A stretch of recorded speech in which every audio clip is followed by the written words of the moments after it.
I'm with the Veterans Memorial Center, and we are doing an interview today with Norbert O'Hara in his home in Indialantic, Florida. Norbert, want to tell us a little bit about yourself and how you got started in the Marine Corps? Well, I got started in the Marine Corps after I got a master's degree, and went to flight school, and I was a Marine pilot. Okay. And where were you born? Where were you originally from? No, I'm originally from Youngstown, Ohio. Youngstown, Ohio. And that's an interesting story too. Youngstown, Ohio was a mafia city. Okay. No doubt about it. They used to call it Little Chicago. Okay. And isn't that also where the Wright brothers came from? Yeah, I think it was around that area, yeah. I do believe that flying would be kind of in the air, so to speak. Well, my interest in flying really started when I was 15. Okay. And that was when I got taught how to fly by one of the returning veterans from the Second World War. And what type of plane were you flying? A Cub. Piper Cub. Yeah. Okay. And that got me really interested in flying. And so what I tried to do was to get into flight school, and they said, well, no, you needed 2 years of college to take the exam for your physical and mentals. And I said, after being a D student all the way through high school, I said, well, of course I can do that. And then I went to Adrian College for a couple of years, and was on the dean's list all that time, most of the time, except for the first semester, in which I got my usual D's that I got in high school. Then I went to Chicago and was through for mentals and physicals, and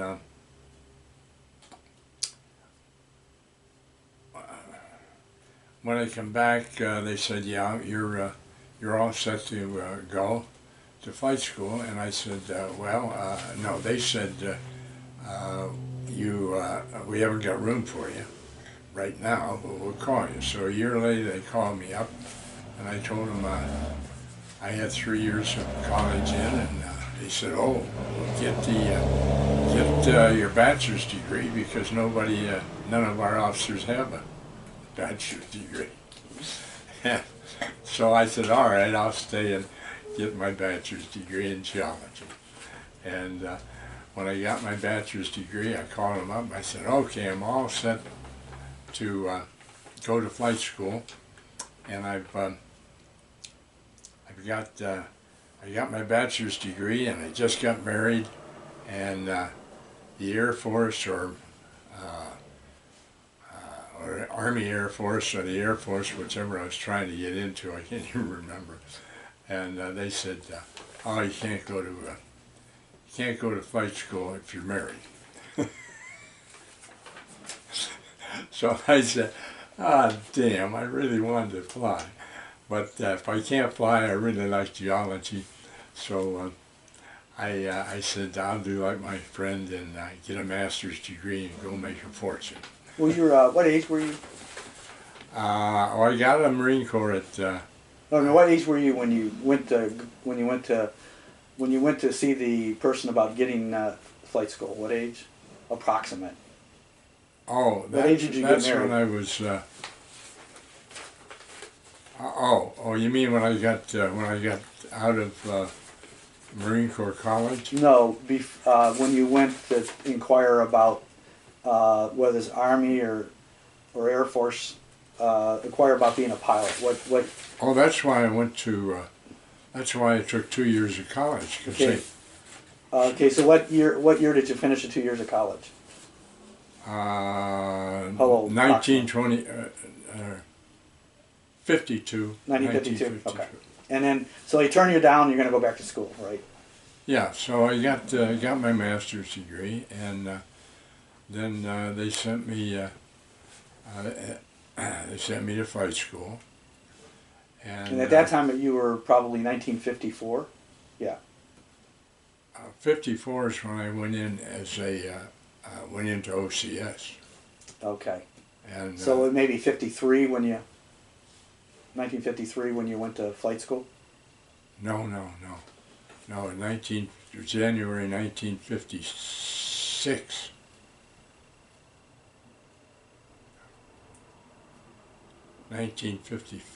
$1955 is when you Yeah. went to flight school.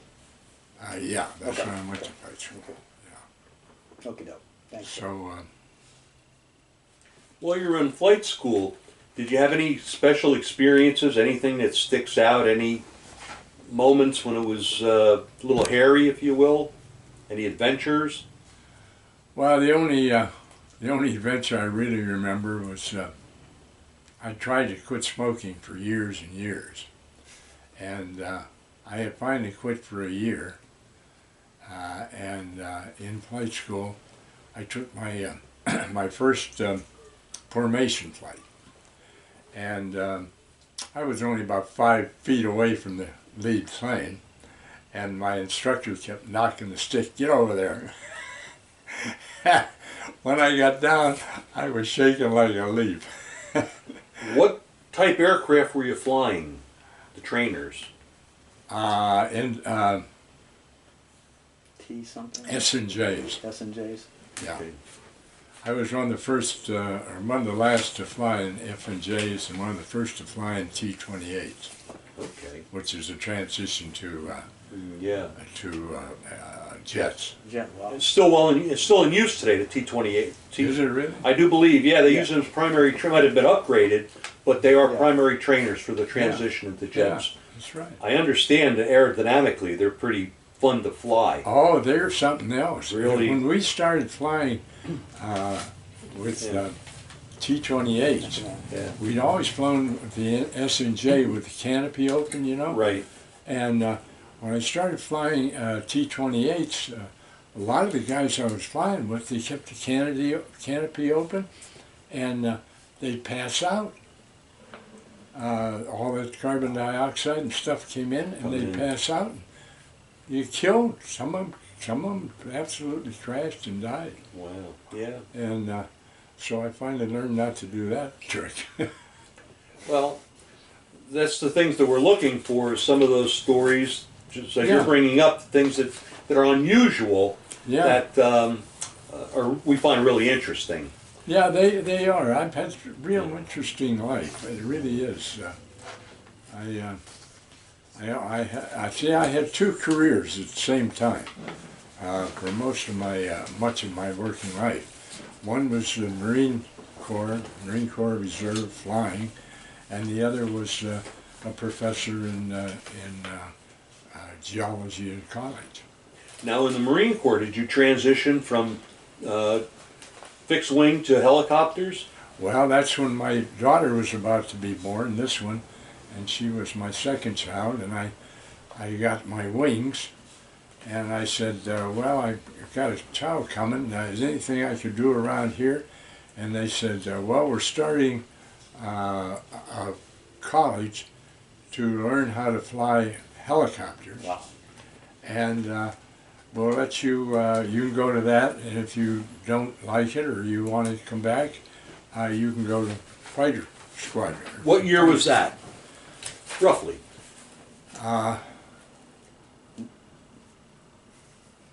Was All right, it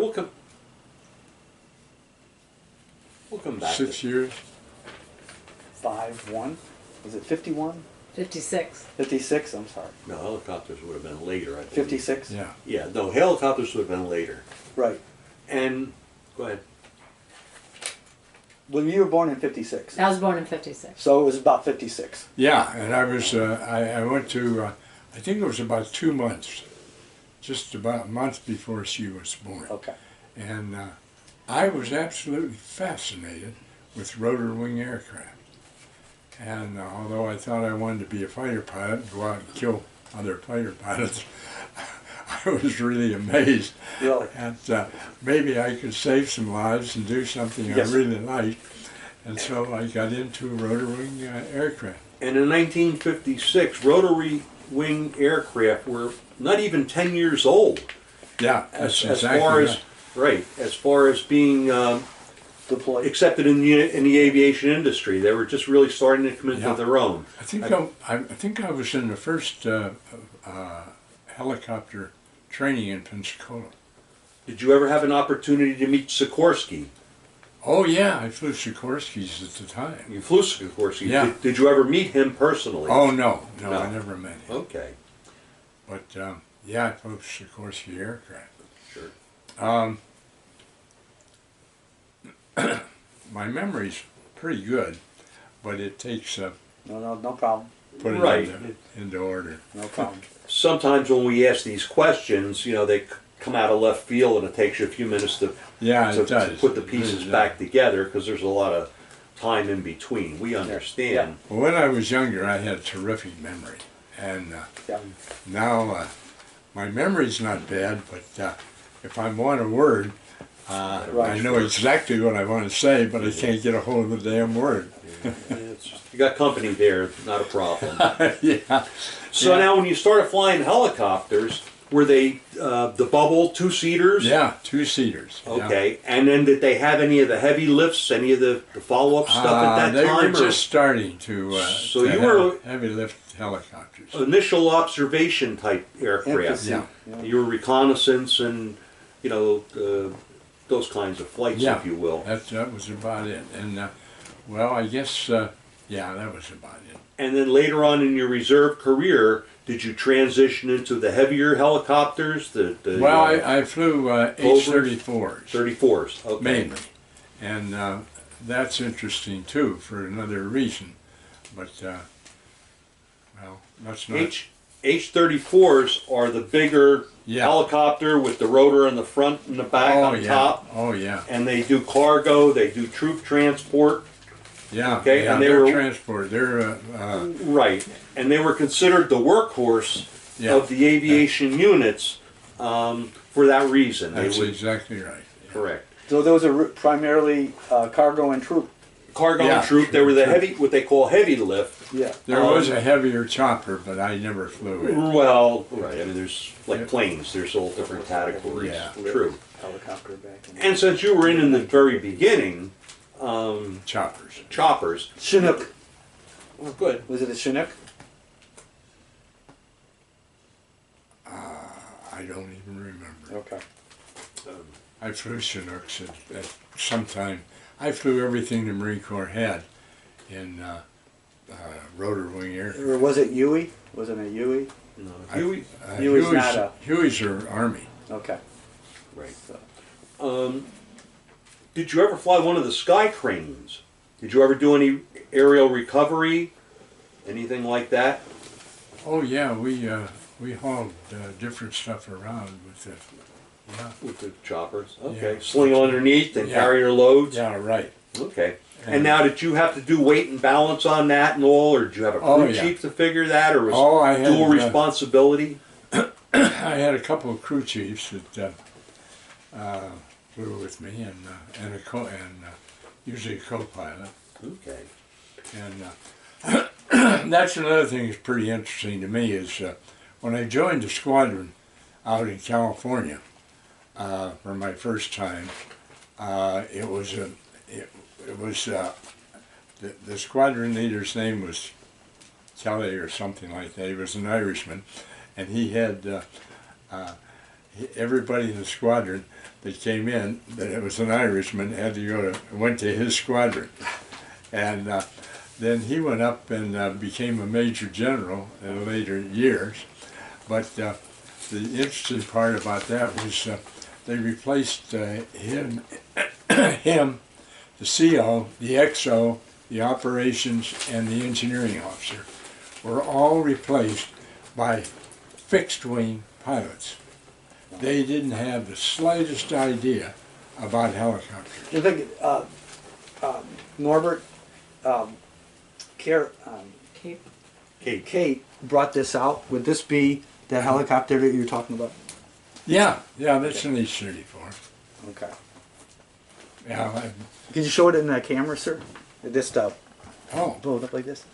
yeah. That's good. All right. Thank you, sir. All right. Thanks, Kate. So all these fixed wing pilots came in, and I was the S2, and I had two guys under me, Art Bass and Pete Pascal, and we had to train all these senior pilots how to fly choppers, and Pete he taught them how to get it off the ground and get it back on without crashing, and Art taught them how to fly in formation, and I was a mountain pilot. I flew everything I could in the mountains, and I was a good mountain pilot.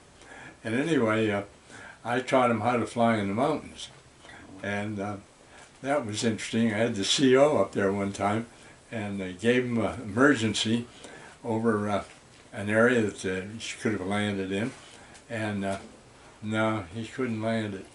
And so I took him up the next day or so, gave him the same thing. No, he couldn't land it. After about 3 times of trying to teach him how to fly in the mountains, I kind of gave up. He probably gave up too. Did you ever have any scary moments while you were flying? Any mechanical issues or any, bird strike or anything like that? Anything that kind of get your heart running? No, I've had some fixed wing experience that got me going. After I got into reserves and was out in college for my PhD, I met well, see, what I did a lot of the time when I got out of the Marine Corps was fly high-powered lines, spraying herbicide. And we lost a few guys on that one, but I never had any problem. But see, if you had trouble with your engine, you either went into the wires and you got fried, or you went into the trees and Yep. same thing. So when I was, I'm sorry guys, I can't. Take your time. Oh, while I was flying in the reserve, flying that high intention power lines, I met this guy who was a doctor or something. He had a float plane, and I hadn't flown a float plane, and so he said, well, you want to go take a ride with me? And I said, well, sure, let's do that. And so he put me in the front seat, and he got in the back seat. And off we went, no problem. It was about the same thing as a wheel, and I've flown both wheel and skis. And anyway, we got up in the air, and everything was going fine, and pushed the stick forward and wouldn't go forward. And he jumps out of his seat in the back seat, push the stick forward, push the stick forward. And I said, shut up and sit down. And then I said to myself, how the hell can I get this nose down? Because I was headed for a hammerhead stall. And with a hammerhead stall, you go straight up, and then you go straight down, and you're all dead. And so I said, well, let's lower the flaps and see what the hell happens there. And I lowered the flaps, and nose came down, came around, landed on the water, and That was it. that was it. And well, almost it. And then, well, why couldn't I push the stick forward? Well, this guy had lined up in the back of this front seat all his books and maps and everything else, and then put the stick in the back seat, and you couldn't push the stick forward.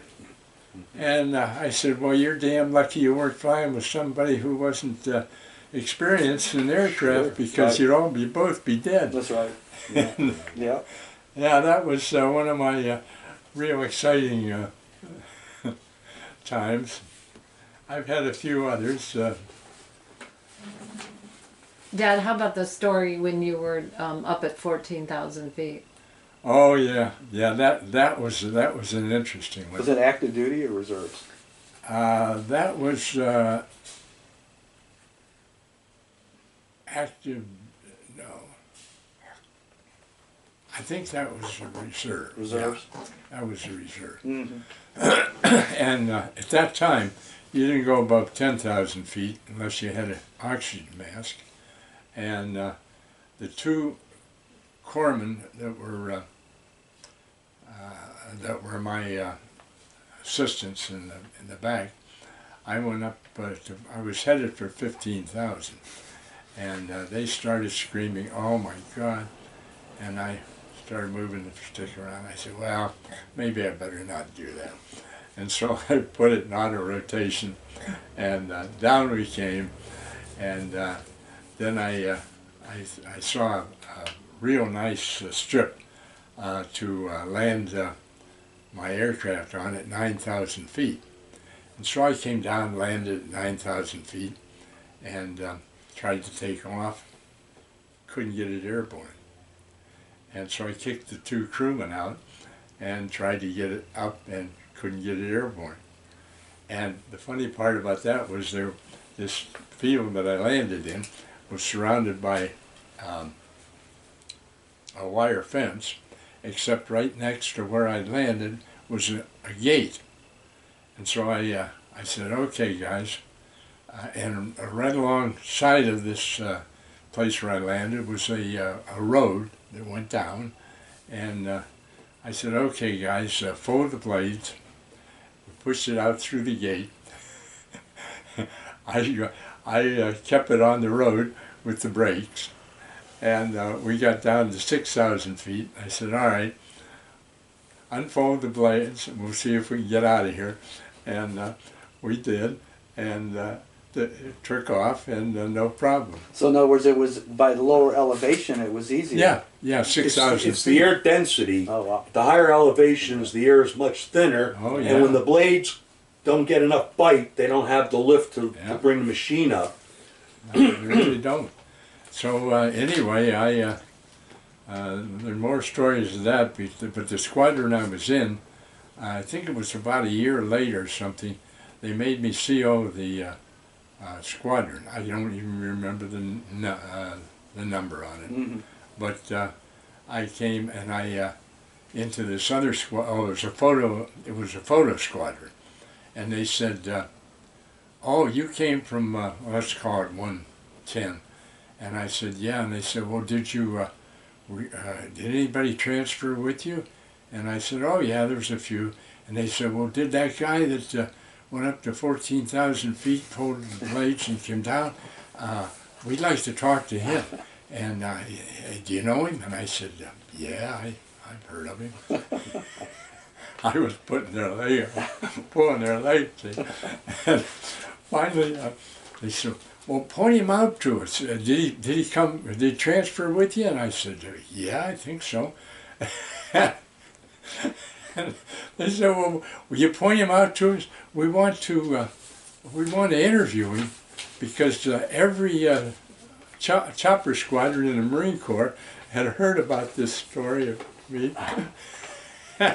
And they said, "Well, who is the guy?" And I said, "Well, I think it's your new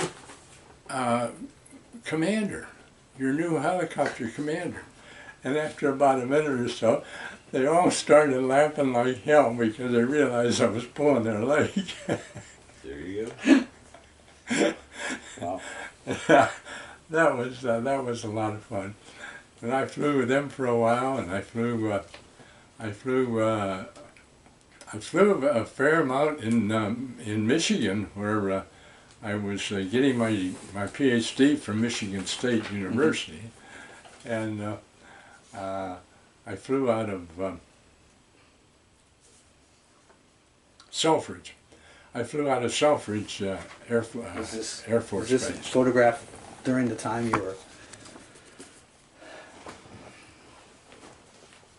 What is this, Kate? Oh, that's just the picture of, I guess, when you were a professor, you were doing your continental drift. It says he was a PhD candidate. Yeah, okay. That's PhD it? candidate. Okay. Yeah, that's all right. Okay.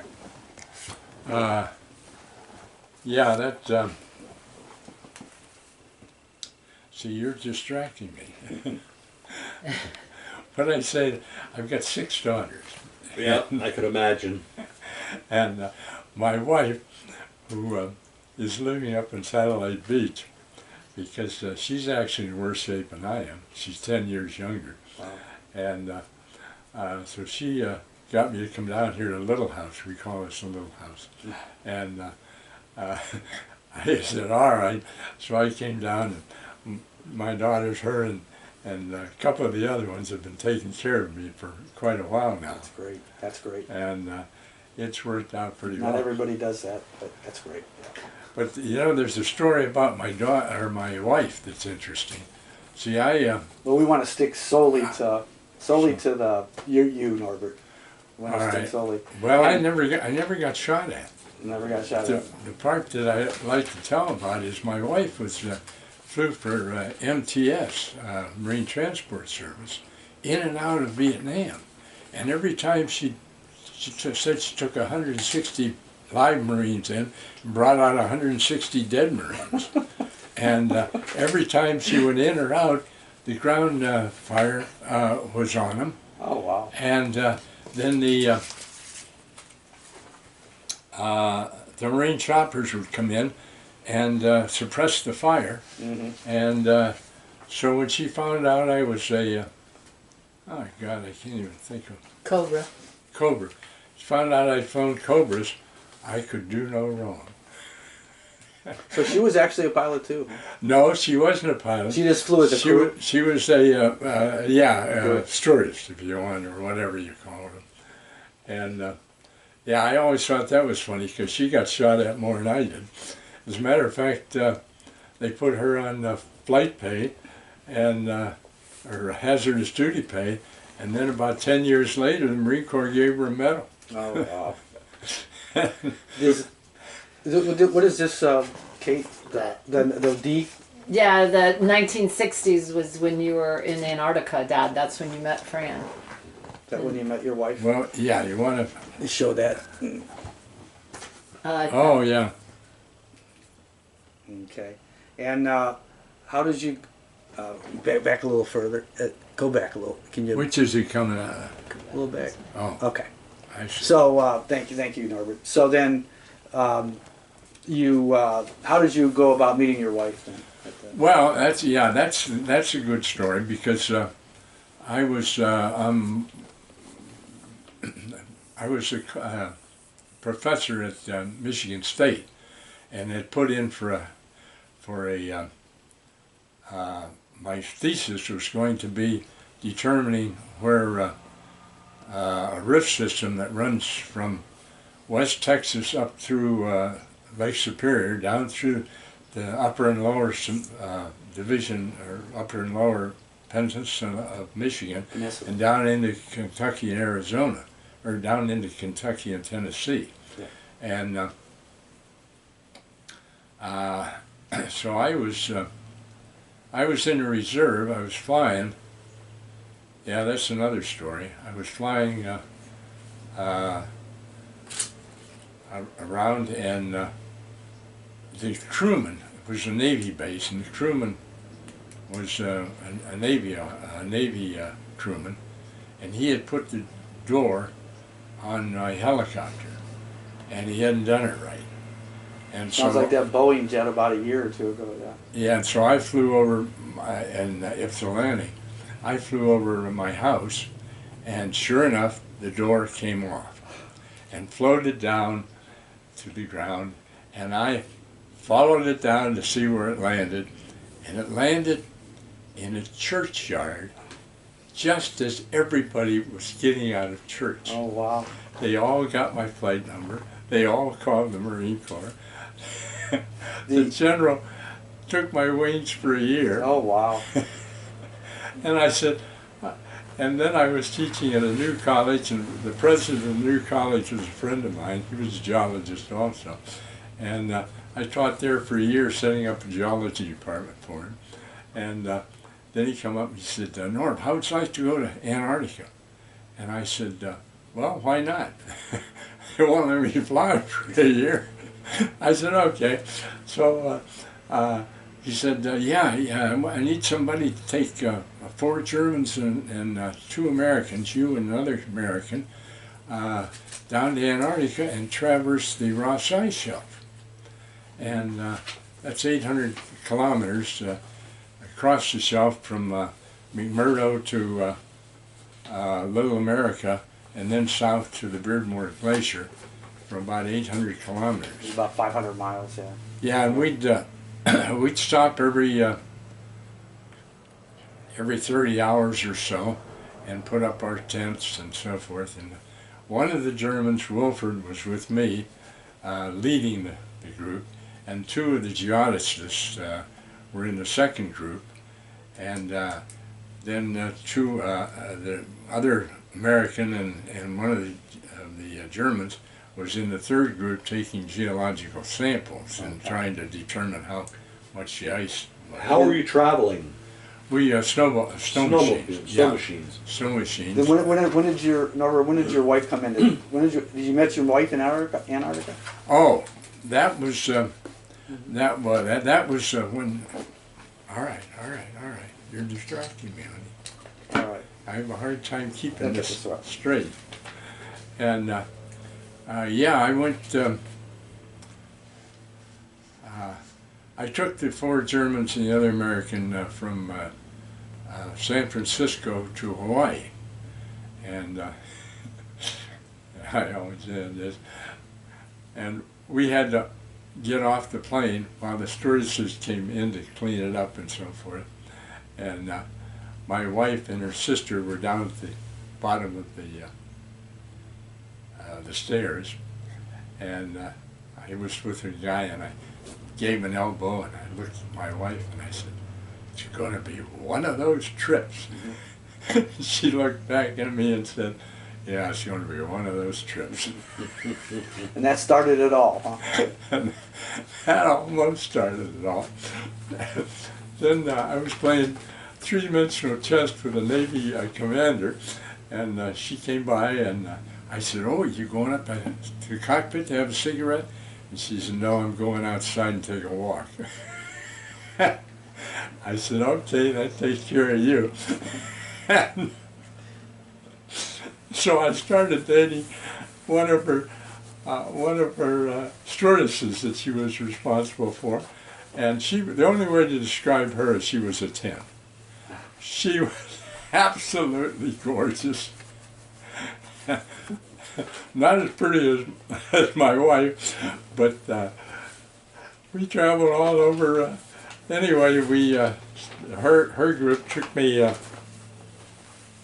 in my group to Christchurch, New Zealand, and I took Joni all over New Zealand, and we had a ball. Oh, And wow. when we come back,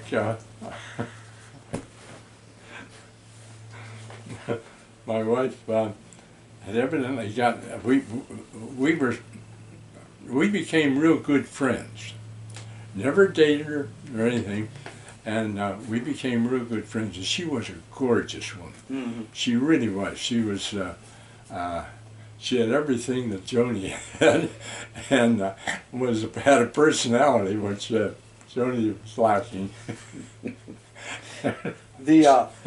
In the 1970s, was reserved that you went to China Lake, right? 1970s, Naval Weapons Center. Yeah, I went to China Lake in the the hell date was it? 1970 something. And then the other thing I got, Norbert, is that you went to Jaime, Heimey. Oh, that's another Safe story. Fishing Harbor. So you remember that one, and that was 1973.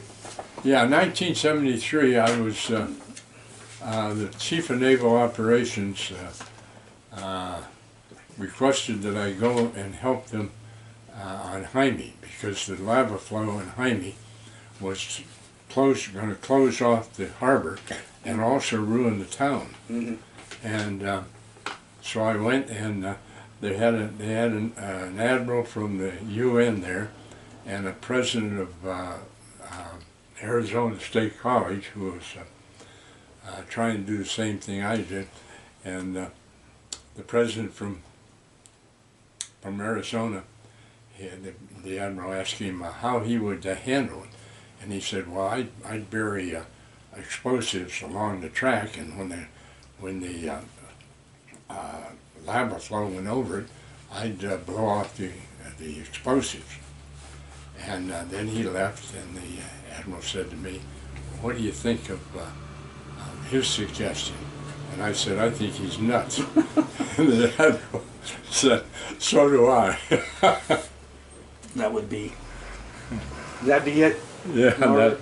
that's That's timing. good. That's good. Okay. Yes, sir. And so I really, I got to, he said, "How would you do it?" And I said, "Well, I get all the snow plows you got around here and put them to work moving the tephra and blocking off the lava flows." So I saved the city and the Harbor. and the harbor. Mm-hmm. That was an interesting experience.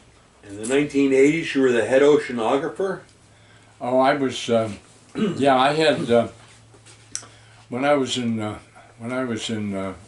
finished working on my PhD, I got this grant, which was the largest grant that Michigan State had ever gotten to do this flying I was telling you about.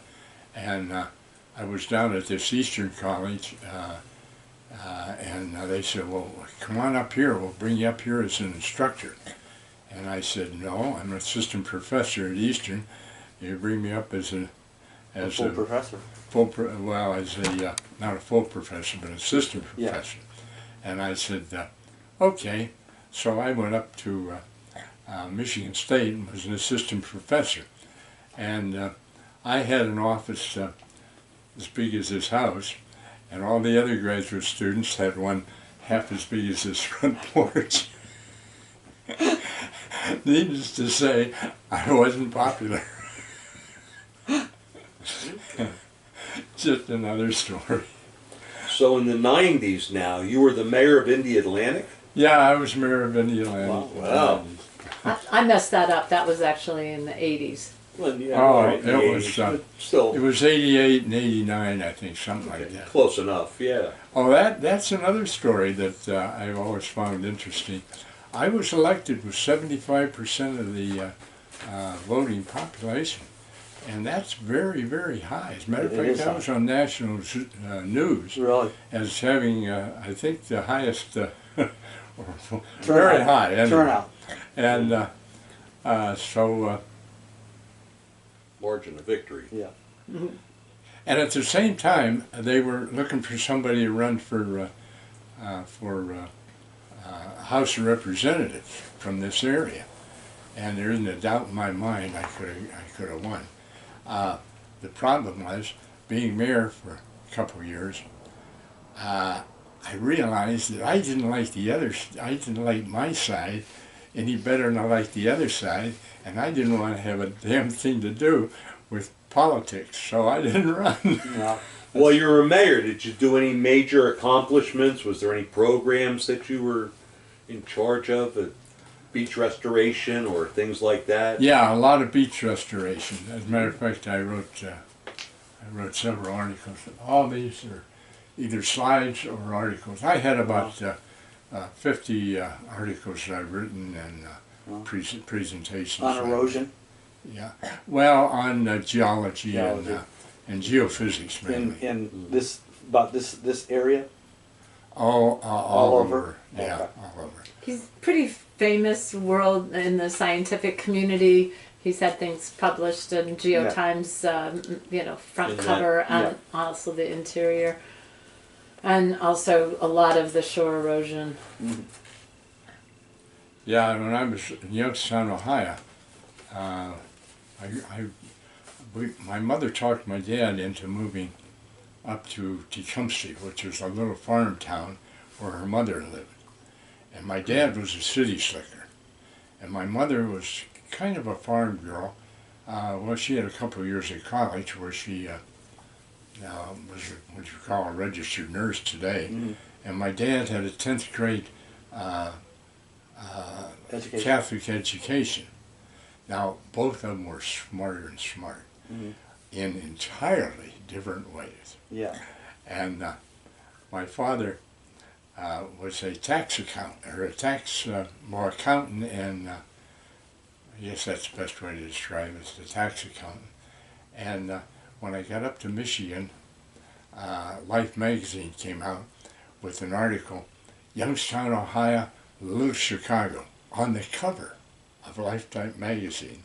And there was a menage of a dozen or so guys on the cover, just their face, heads, and so Portrait, forth. yeah. The portraits, yeah.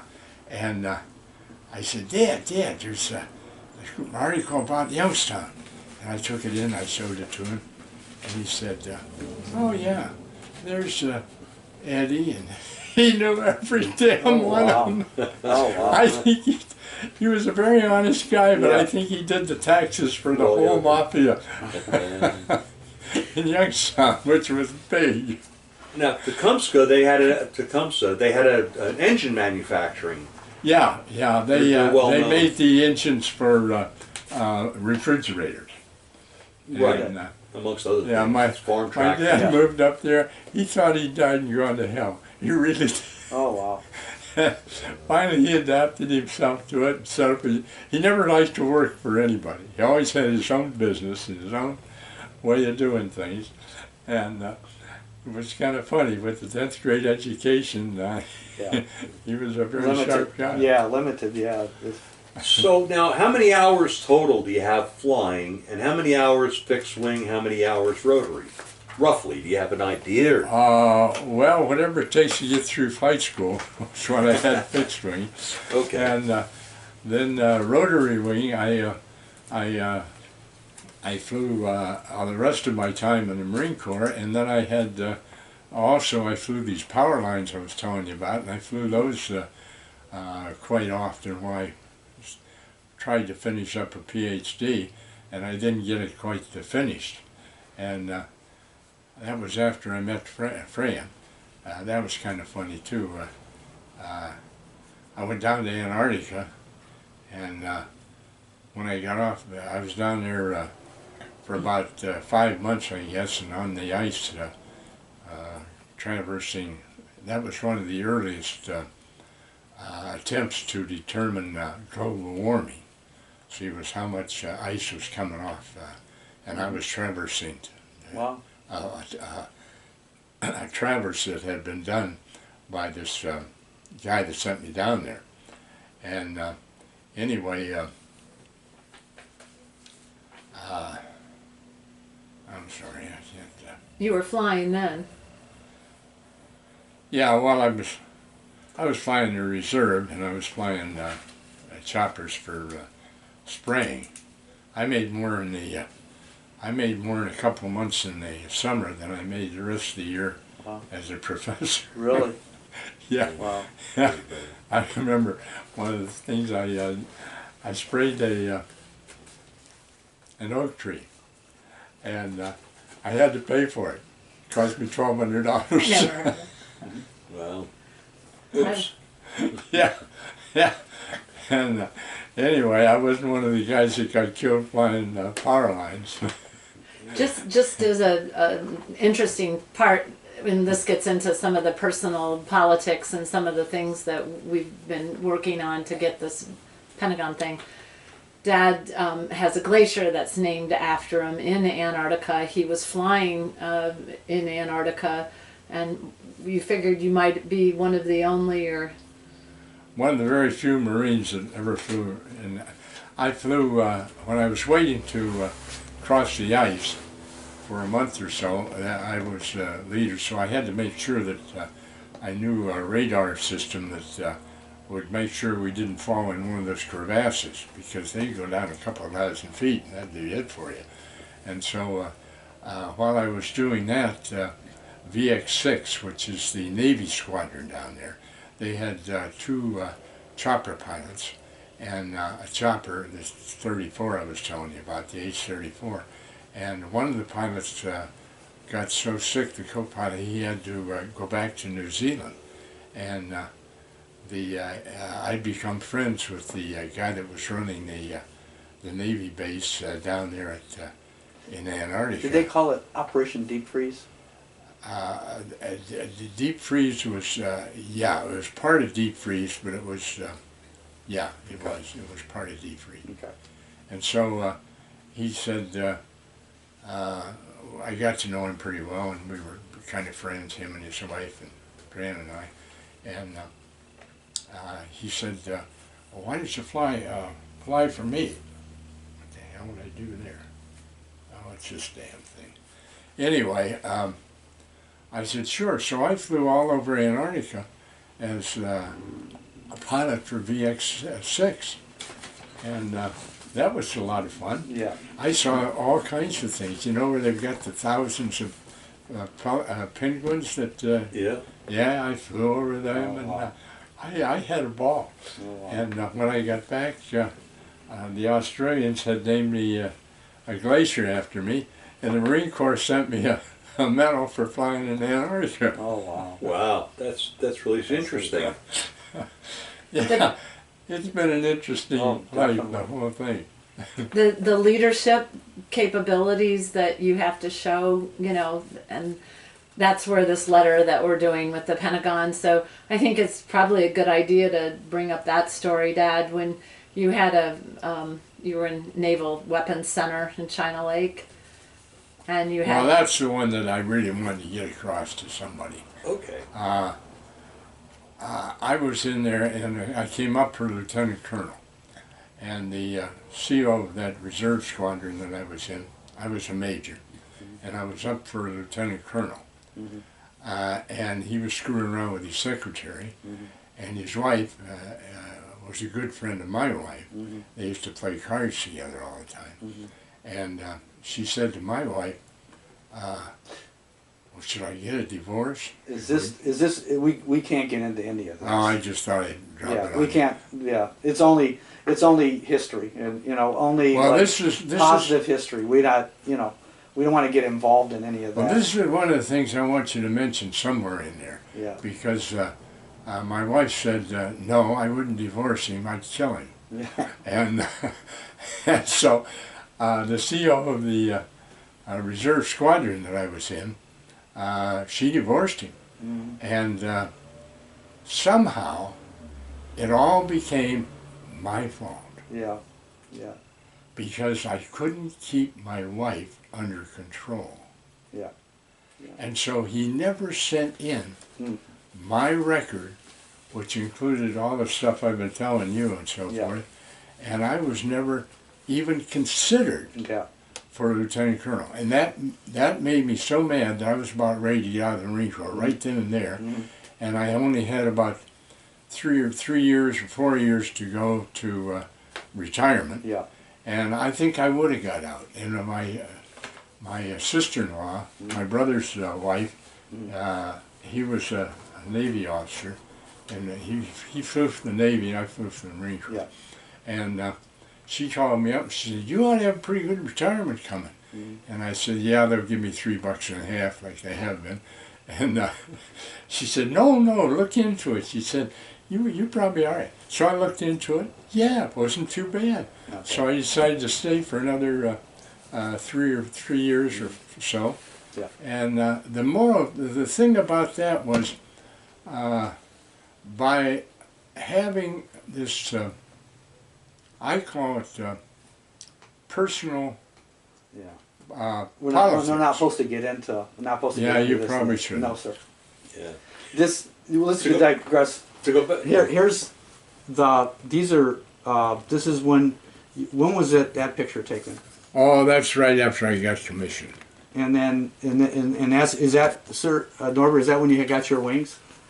Yeah, I guess that's when he pinned my wings on. Yeah. Okay. Yeah. All right. And then finally, about that. What picture is that? Oh, that's when I was in flight school for choppers, I think. Okay. For choppers. Yeah. Okay. All right. Thank you, Norbert. And then Did you have to take the ejection training? Oh, yeah. You did Yeah, I that, took- that vertical deal at the injection seat. They practice. They shoot Yeah. up in it. Yeah. Okay. Yeah, they threw you in the water and you Yeah. had to find out what had happened if you were drowning Yeah. and all that stuff, yeah. I was through all that stuff. I was stationed in El Toro for a while. I was with MAG 38, Marine Air Group 38. And I'm trying to remember, and I'm drawing a blank. I think it was Tustin where they had the Yeah, it was Tustin. That's right. it was Tustin where they had the helicopters. Yeah. And every once in a while they would fly over, and I guess they'd fuel or whatever we were doing. Our hangar was right next to the our shop was right next to the old hangar there.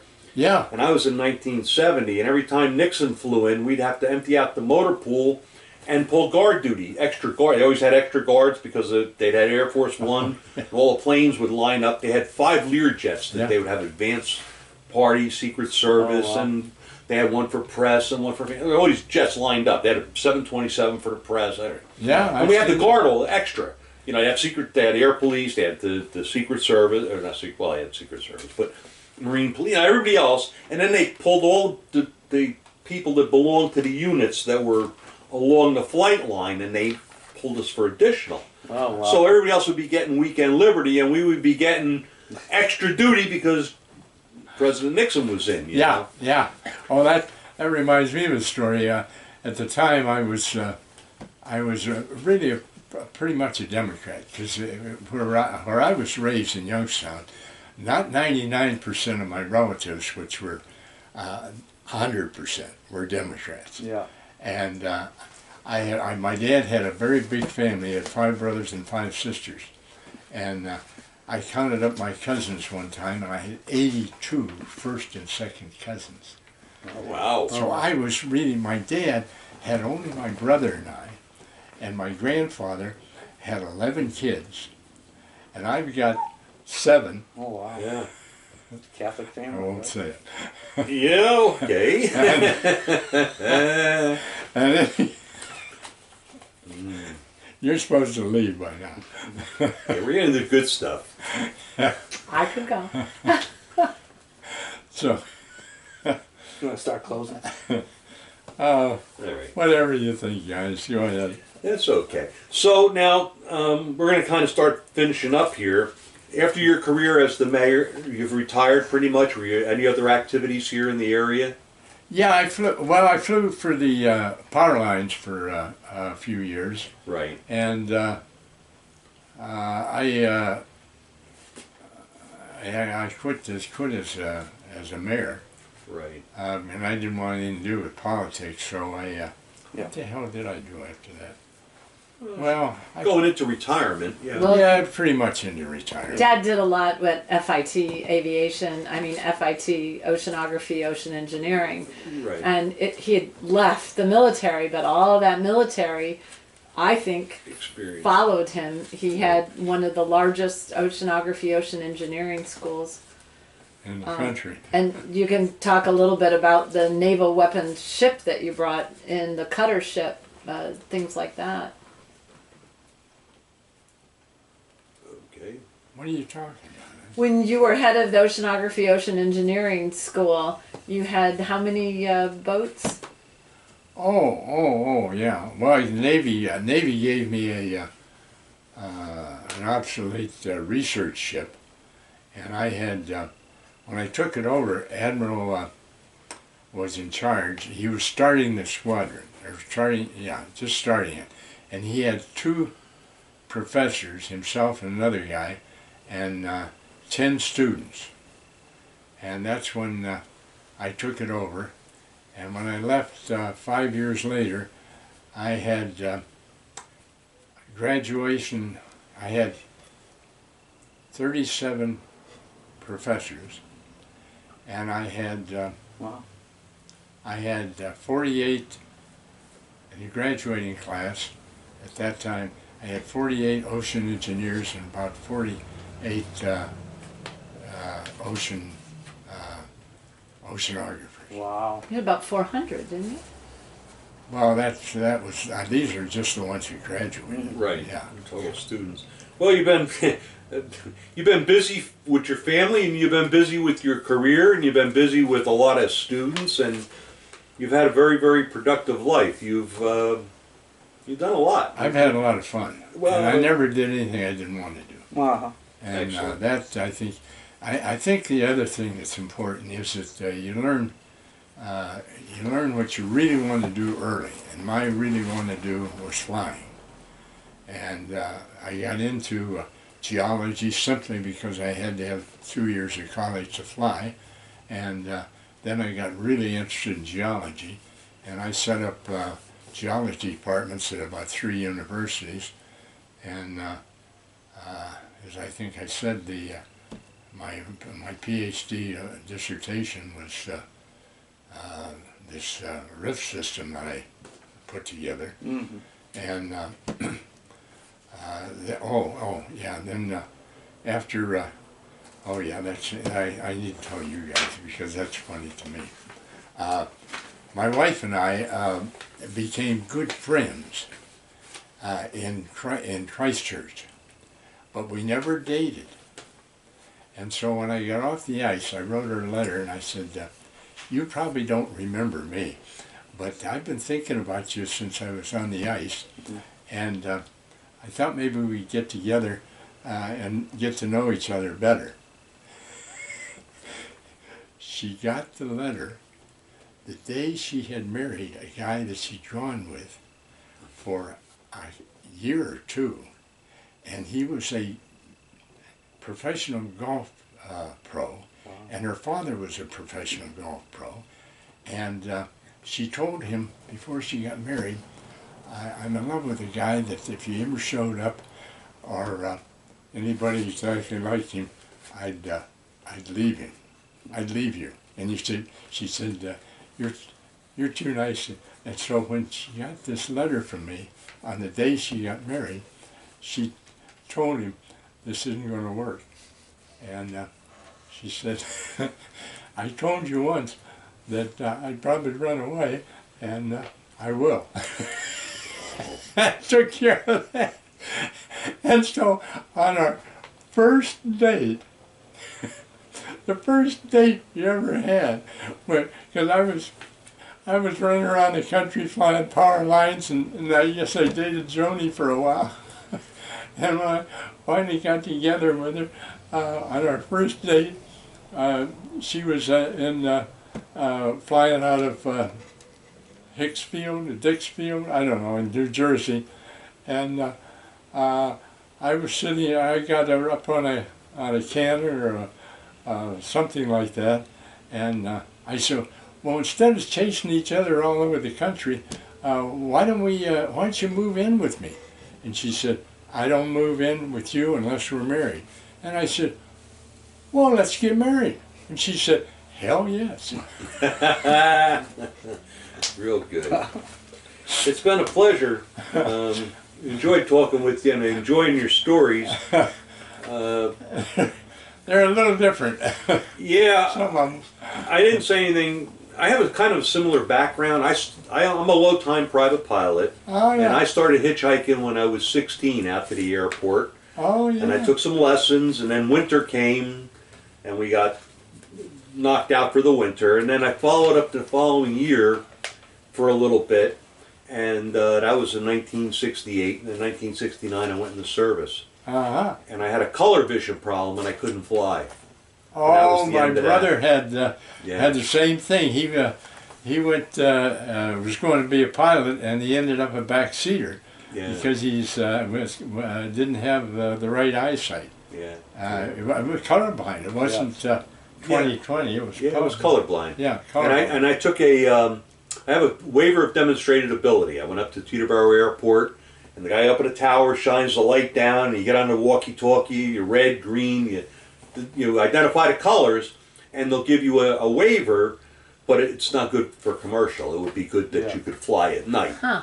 But Well, one thing go that any was further. interesting was when I was in a squadron. I can't even remember which squadron it was. It must have been my first or second.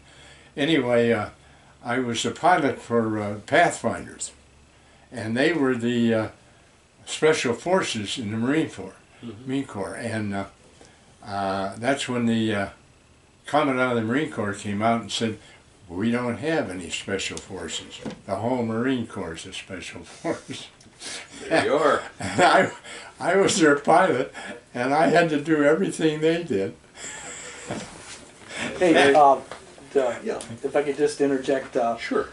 Jim, do you want to ask him like things about like reflections, like about what he thought about how the being in the Marine Corps for the years that he was in, how it impacted his life? Good. Well, I think it was one of the things that, that's another story. I remember once they had a fixed-wing aircraft go down, and they bailed out, and they found the pilot, but they couldn't find the crewman. And so they thought maybe he was under a bush or something on Catalina Island. And so I took two or three young Marines and put them on one end of the island. I said, go until you hit the water and look under all these bushes. Well, there's one thing I didn't realize. On the other end of the island, there was a 200-foot vertical drop. And all of them got caught up halfway up and down. And if they'd have fallen, they'd have probably got killed. Yeah. And so I was there with my rotor blades about 3 feet from the Oh wow! from the Wow! vertical cliff, picking these guys off. Wow! Well, that's neat. That's I neat. didn't have any choice, and I wouldn't have left them anyway. But what I learned from that was, if you're going to be an officer and you're going to tell guys what to do, you better know what the hell you're doing before you do. Yeah. I remember that time. You know, as far as being in the armed service, I mean, did it change as the way you looked at war? Yeah. I started to think about that a lot because, as I said, I didn't go into fighters. I went into rotary wing because I thought the whole war routine, all these little wars that we've been in, are so stupid. I can't believe it, and it just makes me sick to think of all the young Marines and young soldiers that are killed in these stupid wars. Okay. And that's not the first time I've heard that. But and then as far as like veterans, then to segue off that, what do you think, did your opinion change of people that are willing to sign on sign a blank check? Did it change as far as your views on veterans after you've been in the service? I don't think I understand your question. I mean, from your service, I mean, as far as reflecting back, do you think differently about veterans after you've been in the service than before? Do you think any different about people that are willing to sacrifice them? Well, at one time when I was in the Marine Corps, and as I said earlier, really Democrat, more because my whole family had been Democrat. And so I had a license plate on that said, oh geez,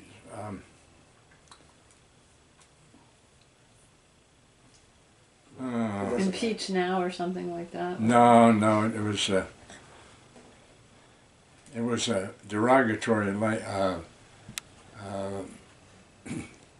thing. Yeah.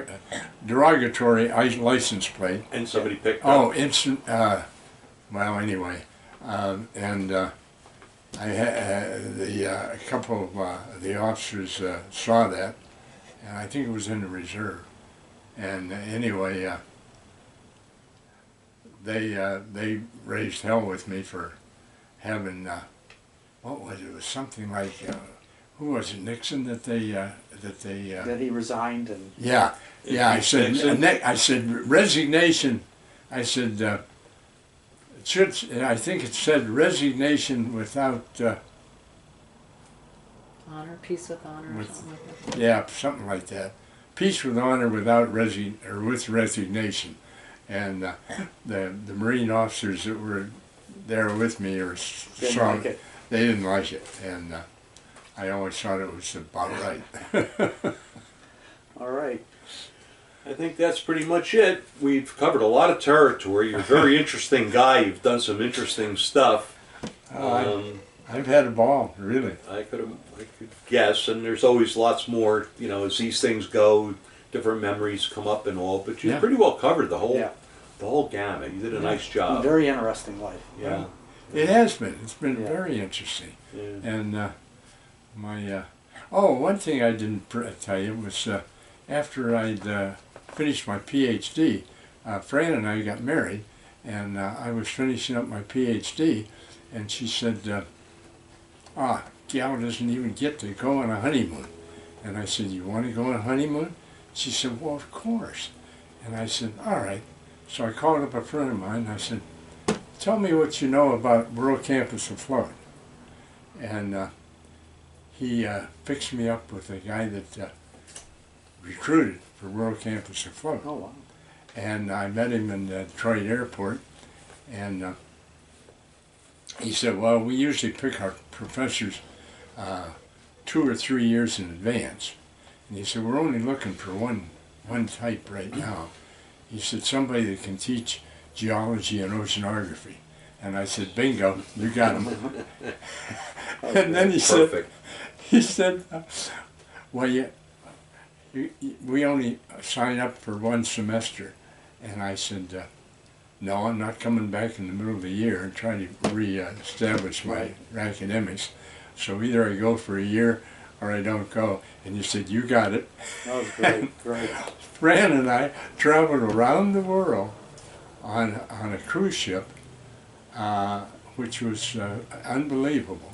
I think I figured, I got a collection of dolls in there, and there must be, there's at least 50 or so From different each countries.